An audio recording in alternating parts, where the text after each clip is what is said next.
দেয়া খামে যখন তখন এসে চেয়ে বসা মনের সকল আকুলতা সবই যে আজ শুধু তোমায় ঘিরে। দিনের শেষে সকল ক্লান্তি মুছে আবছানি দিয়ে মুছে নিও আমার দেয়া সকল ব্যথা। এলোমেলো দিন কেটে যায় তোমার ওই পাগলামো ভরা মুখরতায়। স্বপ্নগুলো যে আজ তোমার শহরের পাতায়।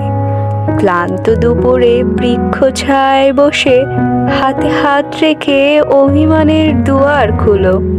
আষ্টে পৃষ্ঠে জড়িয়ে রাখা অভিযোগগুলো এবারের মতো না হয় ফেলে দিও। বুকের মাঝে শক্ত করে জড়িয়ে রেখো আমার দেয়া খামে ভালোবাসাগুলো। প্রতিবারের মতো এবারও তুলে রেখো।